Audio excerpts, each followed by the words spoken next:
Evening all. Welcome from a very dark, very wet Evesham. We're trying something different because this stream's going to be purely about MEV. We are going out live, so if anybody's watching it, do drop us some questions in the comments. We'll pick up on those. We've got a couple of guests as well. Brett, who I know is not in this country, so might not be able to join us. But then we've also got Rob. Robert, do you want to just say hello? What you're doing? Oh, yeah. What you're building? Well, my kit is already built and on the road. I've got a MEV Exocet, 2016. Chassis number is 774. So there's been quite a few after me. That's where I am. And tell us about the MEV. What is it? Where can we get it from? So an MEV is Mills Extreme Vehicles, as it once was known. You can get it from Stuart Much now at MEV, who now runs it. And it is basically like an aerial atom style car, just a bit of scaffolding with a couple of chairs, or a little road going go-kart, as I like to call it. Absolutely. And there's different engine options as well, presumably? Yeah, so there's a 1.6 Mark 1, Mark 2 as well, and there's a 1.8, and then they now also do the Mark 3 version MX5, and also now just started doing the RX as well, which is the RX8, using that as the donor vehicle. Okay, yeah, and the RX8 is like, and I understand that the in terms of the donor, it's 100% MX5, isn't it? It certainly is. It certainly is. Everything that you need, pretty much for the kit, you can just use, and yeah, you take it all apart and you use everything from the MX5, all the running gear, wiring loom, and everything like that, and then you build your kit, and obviously you can add as much or as little as you like, depending on your skills or also your money. Everything has to be done to a budget. Yeah, exactly. But you can always upgrade it at a later stage anyway. And in terms of the donor MX5s, which are the ones to look for? Because I know the later ones had the 6-speed box, didn't they? And did all of them have the limited slip diff on the rear? I don't think they did they? No, not all of them did. But with donors, what you try and do is whatever you've got monetary wise that you can spend your budget on your donor vehicle, you've got to just try and get the best one that you can for the money that you have. Now, my one, I got mine for about 475 quid. That was a few years ago, though, I will say. And originally it was up for 1,200 quid, probably about a year before. But the guy never sold it. And it basically, he wanted to get rid of it, needed to get rid of it, and kind of made the account of getting rid of it himself in a way. He kind of played himself down on the money side of it. Pretty much is a steal. But obviously you want to get one that's a good runner, and it doesn't matter about obviously bodywork and things like that, but if everything works on it, then you've got more that you can sell on, and try and recoup some of your donor cost. I mean, I like I say, I bought mine for £475, and I sold my donor parts for over 1,000. So wow.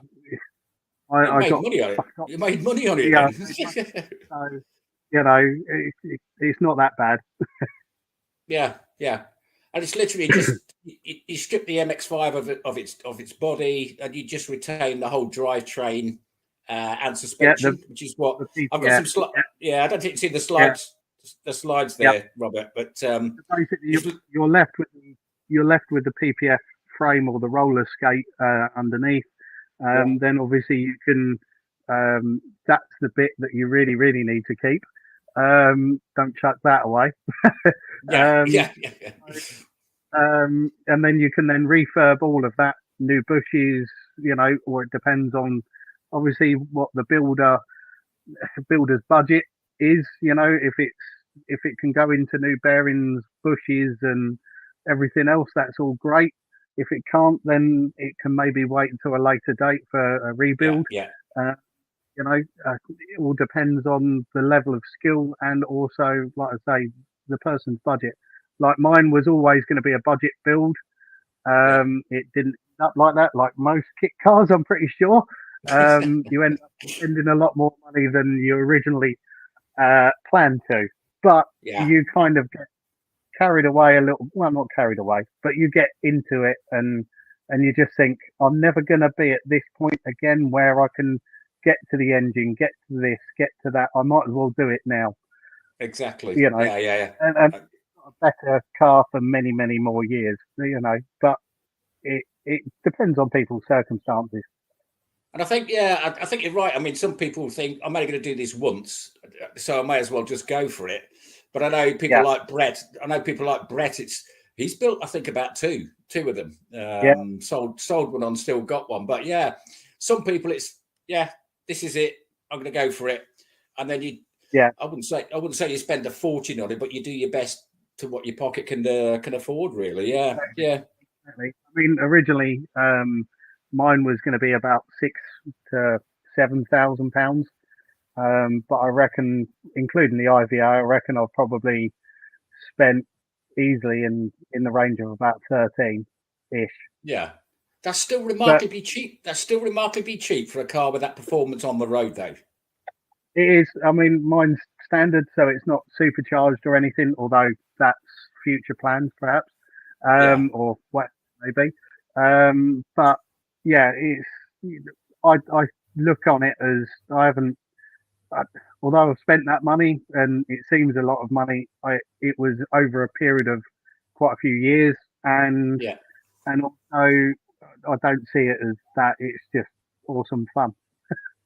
Yeah, so we've literally just brought up a slide there, and that's the exoskeleton chassis.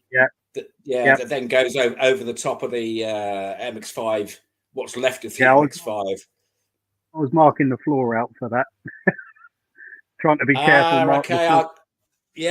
I wondered about that. Yeah, I can see what you're doing there. Is that your alley sheet on the floor, presumably? Yeah, alley sheet on the floor, which I was just trying to mark around and make sure I got it all right. Yeah, and that's pop riveted and bonded on. Yeah. It's I've put some like Tiger Seal on it to stop some of the rattling, and obviously to stop it from some of the anodizing from the alley sheets and stuff, and then pop riveted on as well. Brilliant. Yeah. And I see also from your pictures, especially that one. Well, that's it going on the MX-5 chassis there. You've actually built that in a single garage. I have, yes. In fact, in 3 single garages, because it's moved. You moved house in between. Yeah. So that picture there was taken at my parents' house when I was going through my divorce. So that's where I started building it, and then it moved to rental property after that, and then it's moved again to its current location and new home. I was going to say, you sound like me. I've been there, done that. Same situation. But you don't need any specialist tools. You don't need to have welding equipment, do you, to build this? Or what? Most of the welding is done for you. Obviously, there's some brackets that need making. So if you have got a welder, these things do come in handy. But you don't necessarily need them. There's ways and means of getting around certain things. Being an engineer myself, I'm lucky and fortunate that either I have the tools or I know someone that has. Got access to them. Yeah. There's there's a few things that are a little bit more bespoke on mine, spacers and things like that, where people might have used washers to space them out. I've had proper spacers, stainless Spaces steel made spacers up. made up, Yeah, there's things nothing. like that. Yeah, nothing worse. Nothing worse when you look at the suspension. You see half a dozen washers. When you're right, a spacer would have done. Yeah. But yeah. I'm lucky enough to be in that kind of position. But there again, if if it gets more cars on the road, it's all good, isn't it? You don't have many sort of bodges really. They're pretty good cars, and they've got a lot better. And that's pretty much, well, that's getting finals. How long do you think it took you to build in total? Don't.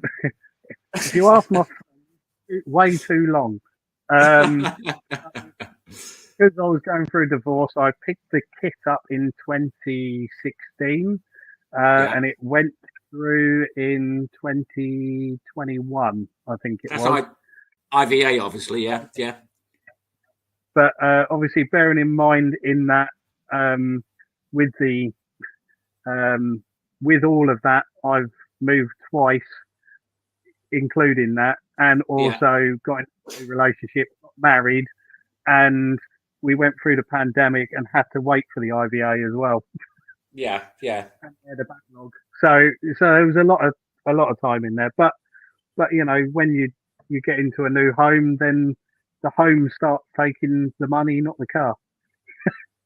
Well, exactly. Yeah, and certain things got to take a back seat. So it could have been built a lot quicker, and I know people do build them a lot quicker. Yeah. But I always wanted to enjoy my build, and I never wanted it to feel like it was a chore or a job.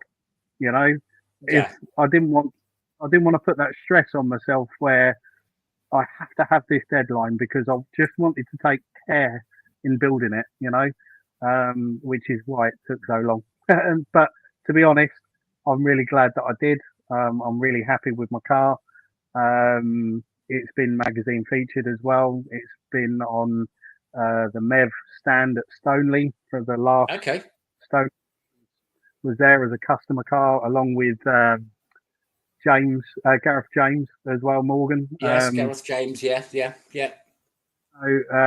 he was on the stand as well as a customer car. I'm happy with that. If I'm getting that kind of level of enthusiasm behind my car, I feel like I've done something right. Yeah. And I'll come on to it, but I have got some slides from Stuart, which we have got permission to share of the stands, because there are a lot of major events, aren't they? They certainly are. I think they've been at Autosport. They've been. I think they go Classic. to Silverstone Classics. I believe they've been at a few times. Obviously, all the kit car shows. So they are getting the name out there. And there's a lot going on. It's good. It's good to see. I'm really glad that Stuart Much is really doing so well and pushing the brand forward. It's good to see how he's a great successor to Stuart Mills in making sure that the brand continues and not just stagnating as well. He's re-engineering stuff, and all the stuff that he's done with the site people as well, that he's just done as well, where they've built them 2 cars as well. That's really great. It's what you want for your brand, isn't it? Exactly, because I was reading up on the MEV and or the MEV or whatever you want to call it. But Stuart Mills was one of the first people out there to actually go to an MX-5 donor.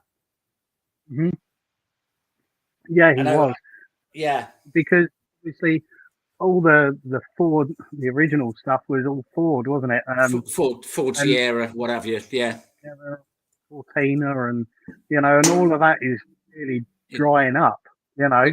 And getting expensive these days as well. If you want to re-diff on a Sierra now, you're looking at anything between 400 and 600 quid. Yeah, it's ridiculous. Whereas for a full MX-5, you can get, as yours did, 500 quid. full donor. Exactly. Get a whole car. Get a whole car. You know, it's he obviously saw that gap in the market and thought, well, you know, there's millions of these MX5s kicking around, and obviously they don't like our climate very, very much because they run. Oh yeah, I once had one years ago, and it's one of the original ones with the pop-up headlights. Absolutely loved it. Absolutely loved it. Yeah. Well, my brother had one, Yeah. and he absolutely loved his. In fact, him and his mate then bought another one together to just have a bit of a muck around the track days and stuff like that. But when I went out in that, you know, everyone takes mick out of an MX5 because they think it's a hairdresser's car. I had that. I had that when I had mine. Yeah, and I had a comment. I had a comment back about, "Are you having a midlife crisis?" I was like, I think I was 24 at the time, but yeah. Unless you've actually driven one, you wouldn't understand it. Short throw gearbox, goes like the clappers, handling out of this world. One of the best handling cars I've ever driven. And in terms of day car, yeah. You now imagine that handling and that speed and everything else. Not that they're the quickest cars, standard, but you imagine that now wrapped in half its own weight. You know, it's and a lot lower. Exactly. It's great fun. On the MX5 front as well, I did hear, this is going back a bit, there was a company in the States that were dropping V8s into them because they were a similar weight to the 1.8 engines. But yeah, they shoehorned a V8 into them. I never driven one. Never driven American. If you look on the American version of the Exocet Forum UK one, there is many Exocets with V8s in them as well. Right, I've seen some pictures on the USA one, and I wasn't sure whether that was related to MEV or not. But yes, I have seen some of the V8 ones out there, and one of them was putting out like 1,000 horsepower or something stupid. Looked an awesome car. So I did have slides, but I haven't got them here tonight. But yeah. Can I jump in for a moment, guys? Hi, Jim. Yeah. Hi, how are you doing? I'm just, like I say, staying in the backgrounds, operating the studio. But I just got a note from Stuart saying he's at headquarters at MEV headquarters, and he's working on some stuff. But he is watching the live stream. So welcome, Stuart. Hi, Stuart. We'll catch up with you soon. Remember, you can run, but you can't hide. And there's a couple of other comments that are coming in on the Facebook page that are not showing up on the stream, but I can't see them, Jim. Yeah, I can't see them on my feed. Yeah, it's a glitch that's happening here. But Paul Wild says, "Fun cars. Why not put a kit on them?" I'm not sure what he's talking about. Maybe he's talking about one of his mini kits, or maybe a body kit or something like that. I don't know. Maybe if that's Paul Mini Booger. We told him to put a bike engine in one of his mini kits. GTM. That'd be perfect. Oh, that's a GTM. Can I ask you, Robert? What do people say when they first see a MEV Exocet? So depending on who it is, most of them are, because obviously it's not well known for, you know, in the standard normal world. A lot of people will ask what it is. Some people will say, is it an aerial atom? No. And then you have to tell them, right? And the best ones are kids. Is that some kind of spaceship, or, you know, what is bless. That, you know? And it's the kids' reactions that are the best, because you know, and I remember when I was a kid and I saw some cool cars going around. That's what got me into cars and has made me fanatical about cars. And I just hope that maybe, even if it's one kid sees my car and gets fanatical and wants to build something stupid or amazing, or whatever you want to call it, I hope I can make people want to go and build something cool, you know, different. Lots of people they will stop you in very random places. You know, you're driving, you get to a set of traffic lights, you're waiting for the green light, and someone's window will come down and go, "Cool, what is that?" Yeah, You know, yeah. petrol I, stations.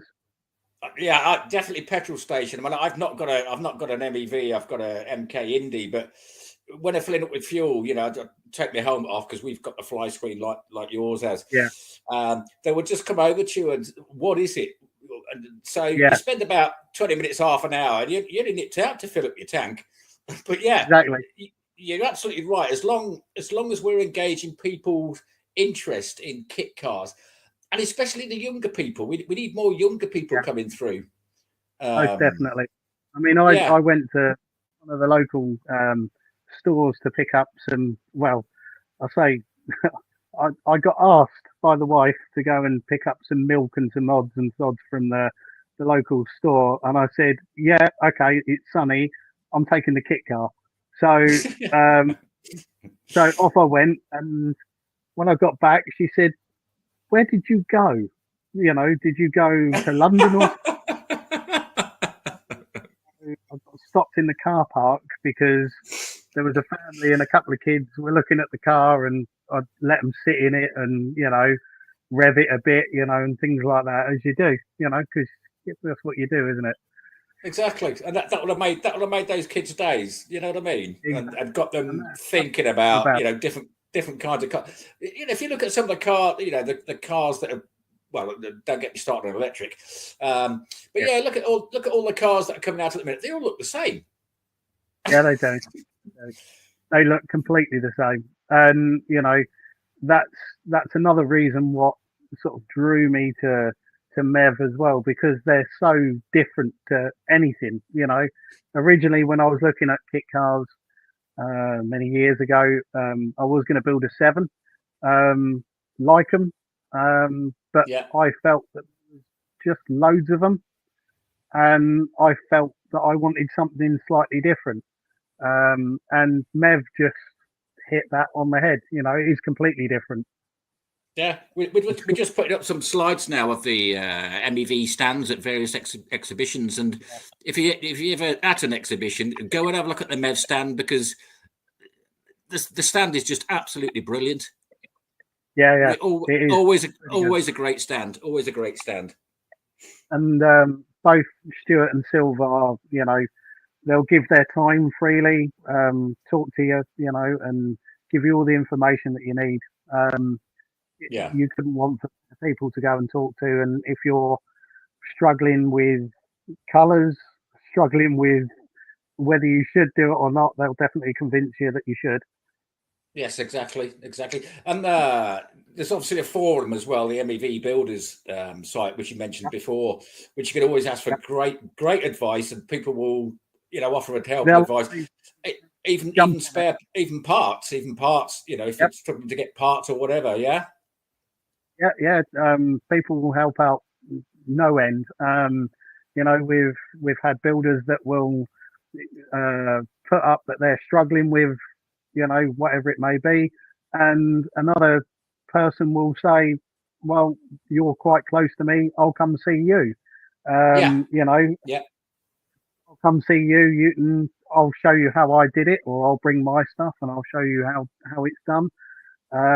Or they'll help them out in whatever way they can. And likewise, people will sell parts, or they'll say this is what's gone through IVA, and then put up a description or a link to Yeah. what they've Yeah. bought to actually get through the IVA and things like that.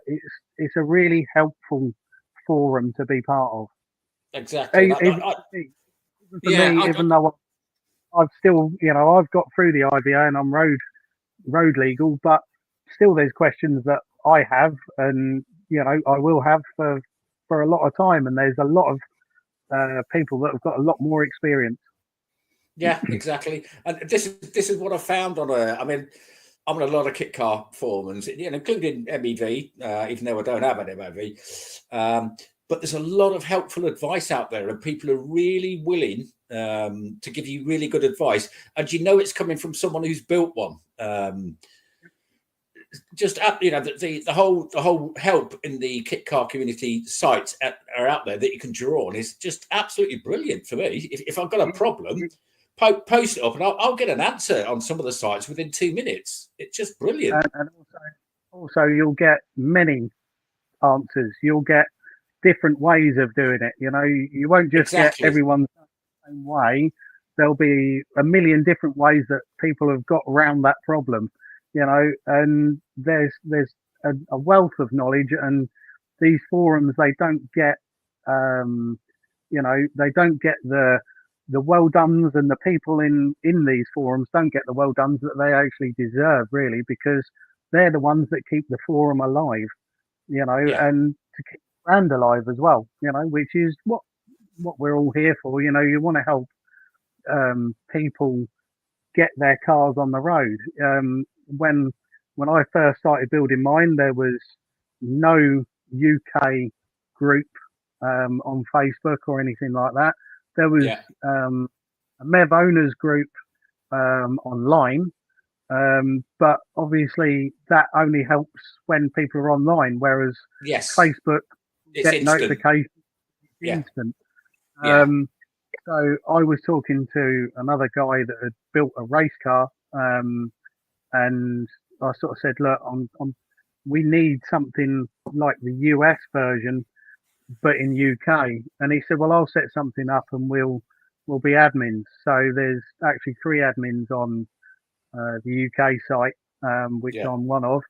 And yeah, you know, it started off to try and get people who are building them, or people that have got maybe knowledge of MX5s, just that, you know, or anything. And we bring them all together, and then it's grown over the years of, you know, people that are interested in building the Exocet. And then, you know, you hope that maybe them seeing the amount of active members that we have on there, that actually they're not going to be on their own, because they're not. Yes, exactly. Yeah.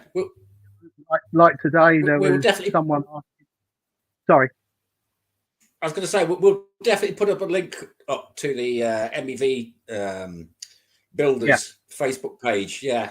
I think if Jim, if you're in the background still, and if you'll dig that out and put it up on screen, but it'll be we'll put it in the feed anyway afterwards. Yeah. Perfect. But yeah, it's, you know, there's plenty of people out there that will help, and there's people asking, you know, is there anyone near me that's a builder or has got one that's built, you know, and people will then go and see other people's cars that have been built, and they've maybe just taken ownership of their first kit, you know, whatever it may be, that they're willing to do. Yeah, they'll go and see people. Yeah. There's another picture of the space frame. And yet another exhibition that MEV I'm trying to recognise where that was. That at the NEC? Looks like the NEC to me. Yeah, I think it might be. Yeah. So you know, virtually all of the car shows that I've been at, MEV are there, and they're always willing to have a chat, talk to people. You know, go and ask as many questions as you want. That car I recognise. I think that's one of the members I know who's on a different site. How did you find IVA? I'm changing the subject absolutely completely. How did you find getting through IVA? Was that a simple process? To be honest, it probably was quite a simple process, but I kind of stressed myself out about it. Like most people do, because you build a car and then someone's going to take a fine-tooth comb to that car, and it's a bit like when I take my day car for an MOT. I'm always, oh god, here we go. You're going to find what you're going to find. What have I done wrong? You know, and you shouldn't look at it like that. I know it's easy to say that once you've been through the IVA, but you shouldn't think about it like that. You can, the worst that can happen if you fail is you get a list of stuff that you have to put right. And to be honest, the people that I went, because my local one was Norwich, Okay. And the people that were there, they were absolutely brilliant. They were helpful. They want to This is see cars pass, yeah, yeah. you know, and even though, mine passed first time, which is awesome. Really Woo. happy with that. But also they give you, even though it passed first time, they gave me loads of other little hints and tips, and they'd sort of say, just make sure that you do this, make sure you do that. So they are a little bit lenient on certain things. Obviously Yeah, the yeah. main safety. If it fails on that, then You it's got a no no. chance. Yeah, yeah. Yeah, but they are really helpful. They just want to get cars on the road, and it was quite an easy process, really. The hardest part, I think, getting all the paperwork done and paying for it, obviously. The amount, Um, yeah, the amount of questions I come up on IVA paperwork, and I think there are people out there that you can pay money to do it. yeah, Don't get me started on that. But yeah, the amount of advice that comes back on, post up a group, section, whatever, what do I need to yeah, tick here and this IV? You will get that from, especially specific to an MEV, you'll get that immediately back from somebody who's already done it. And that is what I love yeah, about the groups. Doesn't matter which yeah. group Well, or which car you've got. Yeah. there was somewhere. I don't know whether it's still on the MEV website, but for the MEV, there was somewhere actual help for you of what you needed to fill in for each section. So Oh, it okay. actually tells you what you actually need to put in. So it's made even easier. Yeah. I don't Yeah. know whether that's still on there. I've not looked, to be honest. But it used to be, or it used to be on like the build manual or whatever it was. I can't remember now. Top of my head. Yeah. It's been a couple of years. I've been asleep since then.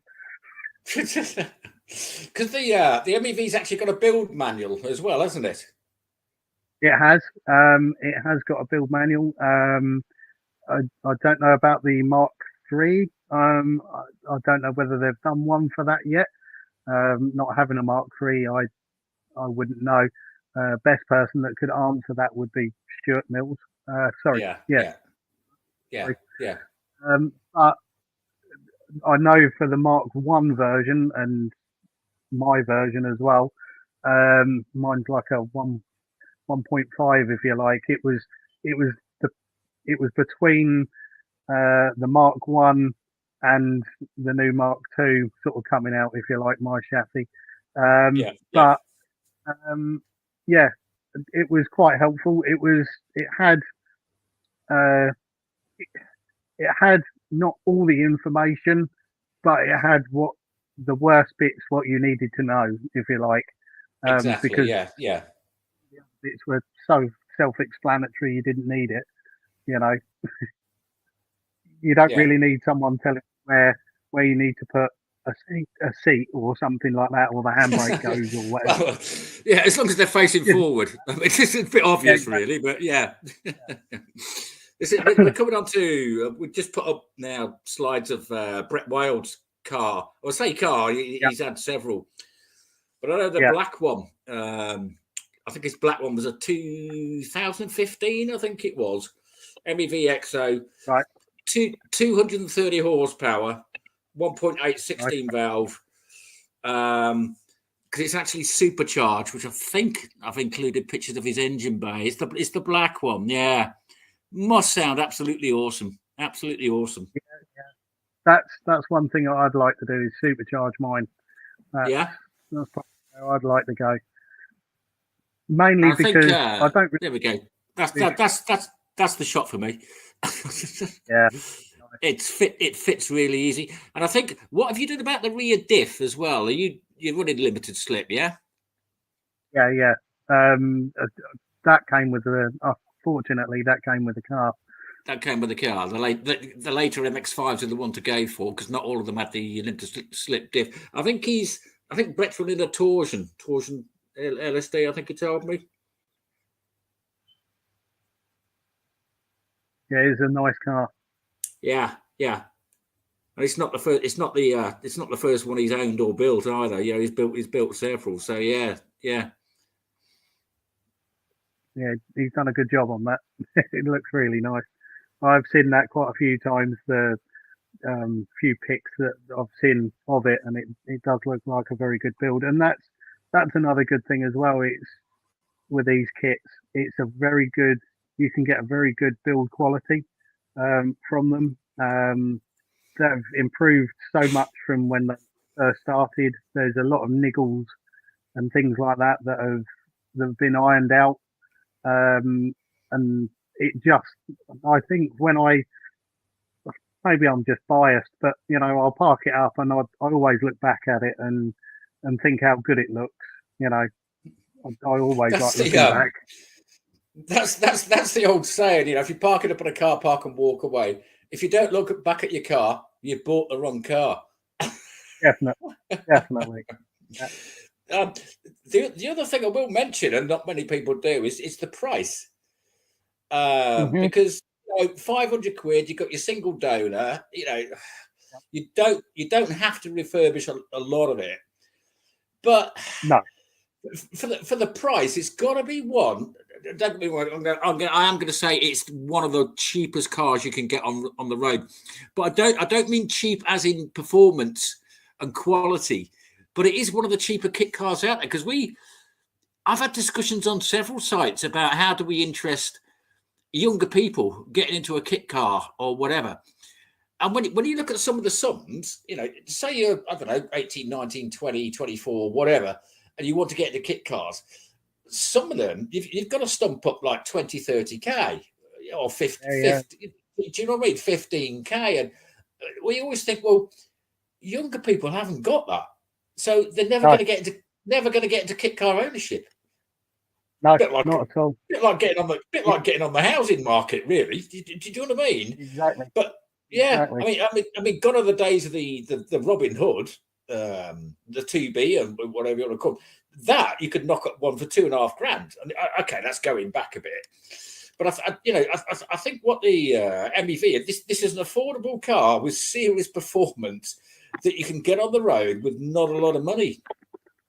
Yeah, and it's a good, but also a bad thing for some of the people that may want to sell their cars because not because of the cheapness of the price of the kit, but because people label it as obviously the cheapest and easiest kit car to build in the world or whatever, which doesn't help resale values, or also that might turn some people away as well.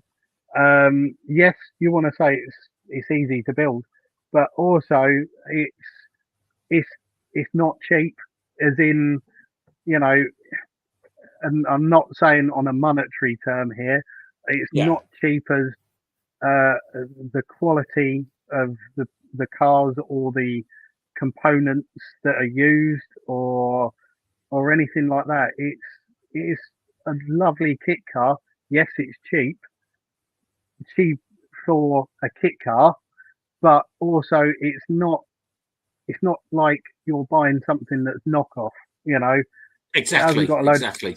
It's not got a load of scratches, and it's going to fall apart the first time you use it. Well, unless you built it wrong. But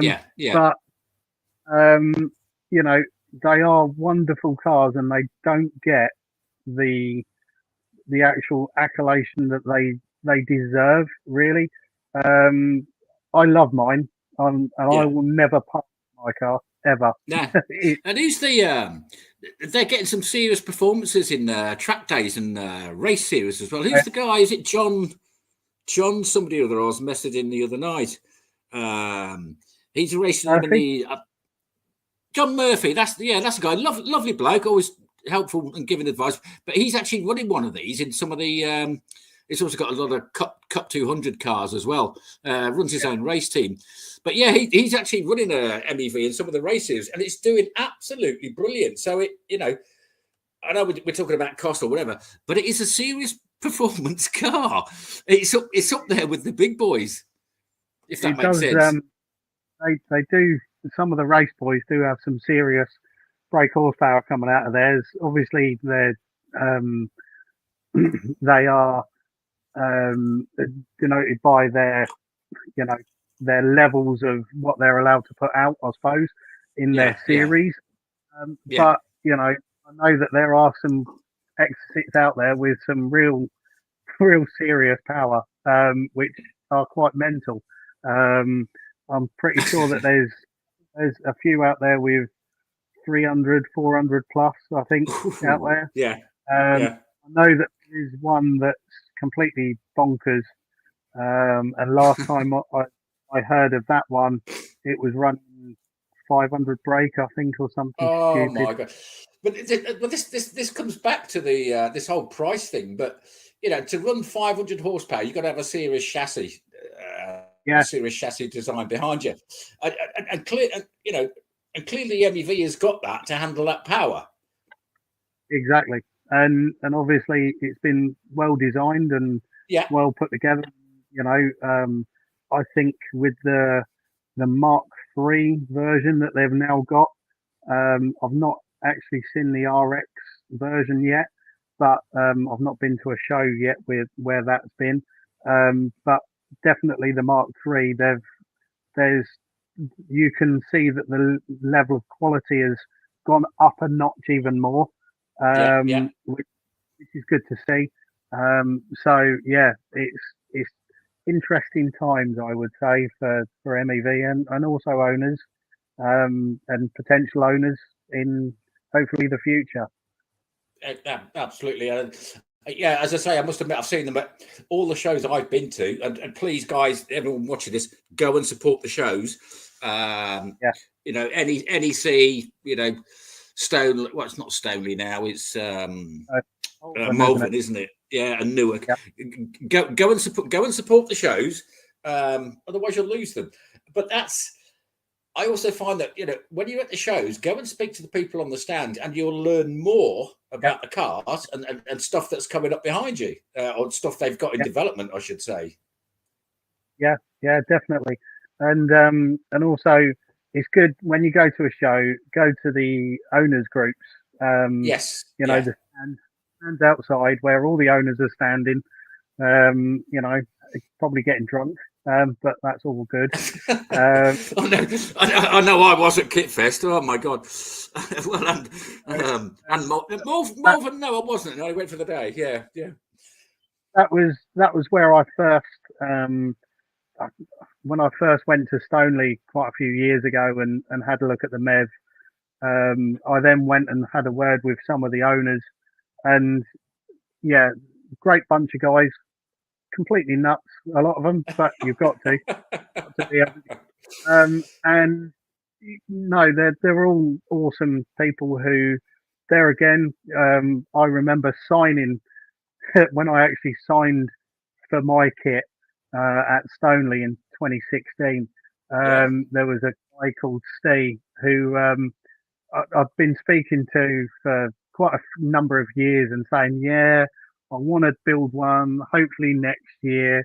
And then he actually walked past as I was signing for it, and he just shouted in the hall.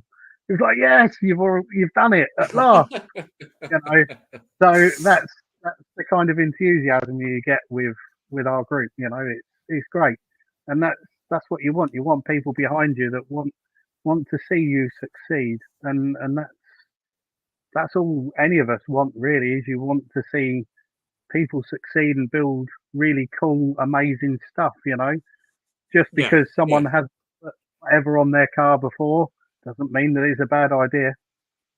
Yeah, exactly. And they're never finished. Go on, carry on. And they're never finished. No, I don't think any kit car ever is it? They always want to upgrade this or change this or... I might do this. No idea for this. I've had a better way thought. Even mine. I'm doing a few jobs on mine at the moment. Just a couple of tank mods and a few other bits and pieces, just to satisfy my brain that I've done it better than I did before. Yeah, exactly. We've got a load of questions coming out. I don't see them firing up on your screen, which I can't. I've got a really dodgy monitor. I can't really read half of them. Tiny. I've added myself to the screen, guys. Oh, there was an internet glitch, and somehow Facebook and YouTube put it together, and all of these things just crowded the comment field. So I just popped them up, and if you wanted to read some of them, that'd be great. But this is the question that was just asked: is that an aerial atom? No. No. Aerial atom is 2 or 3 times the cost. There again, that is quite a good. Good question. You know, good question. Thing, really, it's quite a good thing, really, because if someone's putting it as an aerial atom, then yeah, if they want to buy it off me for 3 times the price, then that's great. and then you'll have an aerial atom. No, I'll build another 3. Yeah, there you go. Stick with the MEV, definitely. Yeah. Exactly. To be fair, it's a good question from the guy. Is it an aerial atom? I wonder how many people would confuse. Quite a few. Yeah, because they just don't know. But that gets back to the comment that you were talking about earlier about the generation gap, because old guys with white hair like me, who aspire to have a caterum but will never ever do so because it's outside of their budget, who are then poring over all of the kit cars that are available, like GBS and MKs and all the other ones, and considering a build, and then really it's the younger group, just as you said.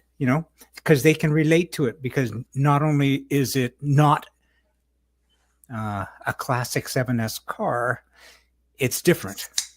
This is what I said earlier. I mean, the younger people, they can relate to it, but can they afford it? Well, that's just it. Yeah. We need to bring more younger people on board. I think, unfortunately, in this day and age, doesn't matter what age you are, affording things at the moment are very, very few and far between, aren't they, at the moment? Yeah. Well, that's a sign of the times. But I mean, there's always going to be people who are going to be able to put a nickel away in their job jar and then build towards something. And when people do get to that point where they're going to be able to make some sort of a decision, just as you said, these things aren't built cheaply. They're just inexpensive to purchase relative to the rest of the kit car world. Correct. Yeah. And a lot of people misjudge that when they see it's the cheapest kit in the industry. They automatically discount it because they see the word cheap and think, well, that's not going to be good.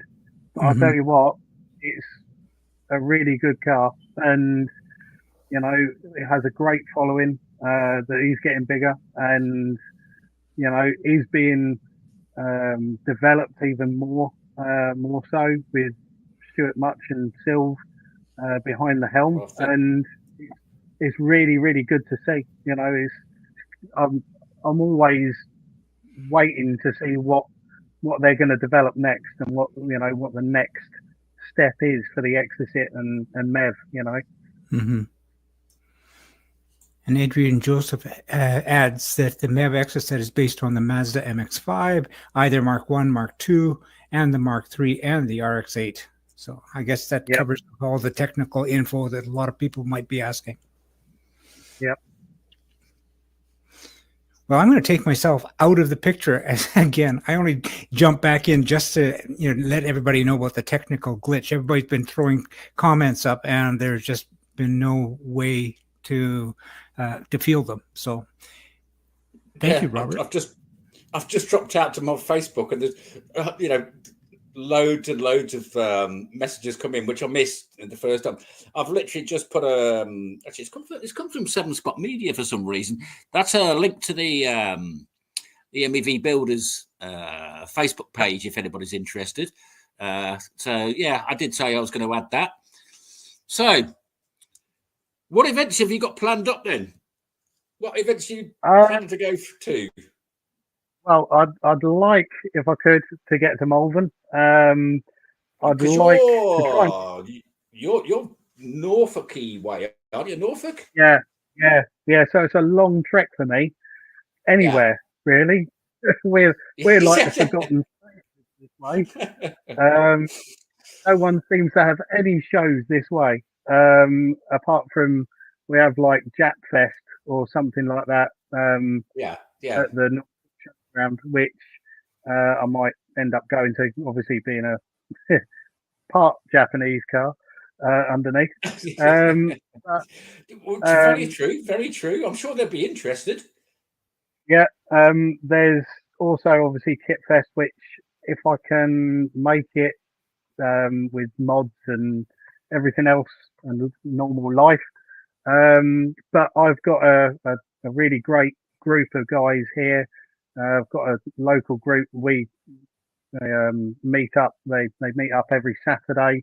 They're still meeting up now. That's Norfolk Performance cars. There's loads of different vehicles that turn up there. There's Ferraris, Lamborghinis, Caterhams, obviously mine. There's a real diverse amount of cars that go. We end up going to Ketteringham Hall occasionally, which is the home of, or was the home of Lotus F1 many years ago. And yeah, we all get together and have a chat and can have a look around people's cars, and they do different events. Plus, also there's a few different local things that I will do here. But I will say mainly I'll probably be just driving around and just enjoying my car, which is what you should do. Which is brilliant, and this is what I like about the non-mark specific groups. I mean, I'm in a lot of groups. I mean, some of them are mark specific, and but a lot of them aren't. But when you go to some of these group meetings, you just see such a varied amount of cars. It could be anything. It could be anything from an Austin 7 to a Jag, to a Rolls Royce or whatever. So some of these non-mark specific group meetings, you just see so much, and it's just absolutely brilliant. I'll tell you what, I had a friend of mine who he said, you need to come along to this group that I'm in. He's got a Jag F-Type, and I was like, why, what is it? So he told me what it was and what cars would go, and I was like, but I'm not a supercar, I'm a kit car. I'm going to be well out of, I'm not even in the league. I'm not, you know, I was like, I feel like a complete imposter. He was like, no, you won't. Trust me, you won't. And I went along and I was looking around this Ferrari that was 500 grand, this Ferrari. Wow. Oh my God. Right. And I got talking to the owner, and he said to me, he was like, I was like, this is a really lovely car. He was like, yeah, it's all right. All right, 500 grand. 500 grand, all right. and you pulled up in that blue thing, didn't you? And I was like, yeah. He said, what is it? So I told him, and he was like, can we go and have a look at it? And he said, can I sit in it? I said, yeah, okay. And he asked me to take him up the road and back again. He was like, I bet he was shocked. He was, and he said, this is like a little go-kart. This is awesome. And I was like, but you own a 500 grand Ferrari. He was like, yeah, but it's all about the experience, isn't it? It's the experience, you know, that it gives you. You don't have to spend 500 grand on a car, although it would be nice, but well, yeah. I don't think my bank manager would be pleased if I did, but there we go. But you know, it's nice to know that even in that kind of clique, if you like, it's getting interest of people. You know, you can't get any better than that, really. Exactly, and it's testament to the product and the whole MEV concept. But I know several people have not just built one; they've built 2 or 3. So absolutely, you know, great endorsement for MEV in my view. Quite a few people that have also they've built their own, but then some people have got part way through theirs, building theirs, and then they've stalled and can't finish it, and other people have then bought them off of them and carried on and got them through the other way. And You know, it's good. What Yeah. it's just really good to see all these cars getting on the road. We just need more. Well, absolutely, and try and get the interest out there. I mean, it's great that we've got the groups running, and I know MEV at all the shows and stuff. But anything we can do to promote MEV, and it's not about us, it's not about me, it's not about 7-Spot, whatever. Just about promoting MEV really, and the whole ethos of kit car ownership. Which, we've been plugging away at that, and that's what we're about. Yeah, which is what we need. You need people behind the industry and behind the cars, and and to try and keep the name out there. To obviously keep the marks going. You don't want to see people and livelihoods fail at all. You want more. Yeah. So maybe if you are a return,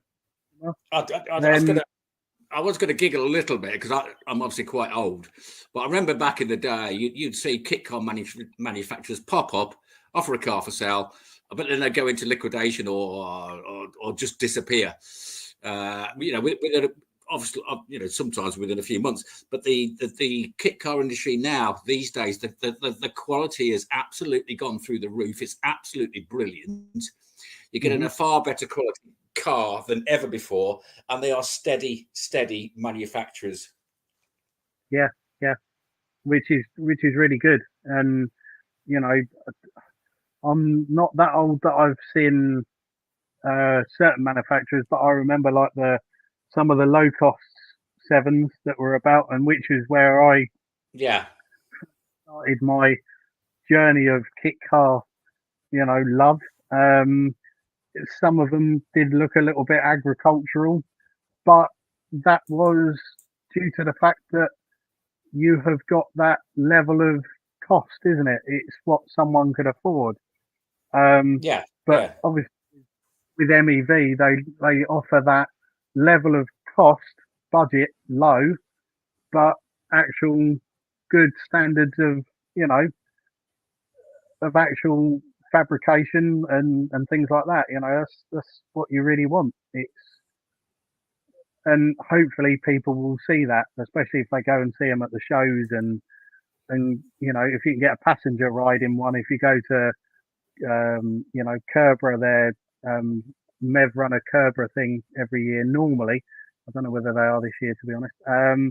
And it's at the Kerbra Sprint course, and they like people to go along and have a look and just take and have part. a passenger. Yeah. Because was it MEV that were at Stoneleigh running cars round the perimeter track? Sure it was MEV. Malvern, when they had to take over from they took over from Westfield doing it, didn't they? Yes, exactly. Yeah, because that's not heard much about that at all. But that was a shame. But Westfield is still going, obviously, which is great. Great news. Yeah. Good to hear. At least they didn't fall completely off. Yeah, because that's not what see people like. People like that fall off the grid, because they've been part of the kit car industry for many years. But absolutely, yeah. And a name like Westfield was never going to die. Let's put it this way: it's always going to come back, and I'm really pleased it has, and it's come back in a great way as well, because they've. Well, not for the people in Birmingham or wherever they were based, because they're now based in Bicester, aren't they? Opened a brand new site down there. But Westfield is going great, and look forward to hearing more from them. Yeah, but as long as MEV doesn't go the same way, and which hopefully we can drum up enough people that will get more interest, or if they were thinking about buying a kit, maybe we can help them across the little finishing line to actually go and buy a kit. Then that's all that's well and good. Keeps MEV going, keeps Stuart busy. Yeah. Got to keep Stuart busy. You've got to keep Stuart busy, otherwise he's sat there with his feet up. the type of person to do that. He's always busy, I think, to be honest. Yeah. That's what I kind of like meant. So to sum up then, and we've been on for nearly an hour now, or just clicked over an hour. Given the chance, would you build another MEV? Yes, There you go. 100%. Yeah. 100%. I would probably go for a Mark III now, because I think that's kind of where the future of MEV is going. Mainly because obviously Mark I's and Mark II's, they are getting a little bit older now. But Mark III Still capable. Mark 1 and Mark capable. 2 is still very, very, very capable. Yeah. Yeah, like I'm never getting rid of mine at all. But if I had the chance to go for another one, I would go for a 3, mainly because of the jump forward in, how the chassis is, how the engineering has been put into that a little bit more, because obviously they've learnt a lot, So yeah, I would probably go for a 3, and maybe if my wife allows me, maybe I'll get a 3 at some point. And that again would be a self build, not bought one. You'd build it yourself, yeah. No, I'd love to build another one. Having the knowledge now that I have, and obviously the forum as well, and lots of other things, I would love to build another one. Space, time, and money, as always. Yeah. And but if I ever get the opportunity, I will definitely go back 100%. Yeah. And what, knowing what you know now, what engine would you go for? I think you've always mentioned you're probably going to be supercharging yours, aren't you? Yes, yeah. So the reason why I would want to supercharge mine is I don't do track days or anything like that. Mine's purely a road car. But most of the guys that turbocharge theirs are mainly track cars. I would say a lot of track days, where to keep up with the big boys, you need the big turbo. But I kind of like the whine of a supercharger, and a little bit of extra power would be nice. But I'm quite happy with it as it is. I have also toyed and looked at V6s as well, because there is other options of V6s that you can put in. There again, who doesn't love a V6 sound? Especially the Alpha V6 Alpha engines, and there's a few different V6s that you can put in. I believe doing a few different digging around. I've only done a little bit of digging, but because I've always thought about supercharging. So, but we shall see. Who knows? Or maybe I won't bother doing this, and maybe I'll just plant it into another car. If the wife allows. Well, that's the other thing. Yeah. Otherwise you'll end up divorced. Which is what I did. That's a different story. Yeah, definitely. Right. Okay, we've gone over an hour. Should we put a bow on it and wrap it up? We'll catch up with you later. Yeah. Yeah, that sounds good. Yeah, been brilliant talking to you. Brilliant talking about MEVs. I hope people like the video. Get behind MEV. Yeah. If you've got any, I've put the link up to the MEV builders site as well. So if anybody does watch this, have a look at the site, go and have it, and just ask questions about MEV. It's been brilliant talking to you, Robert. Thank you. Yeah, brilliant talking to you as well. Yeah, no worries at all. And thanks ever so much. No worries. Be seeing you. Yep.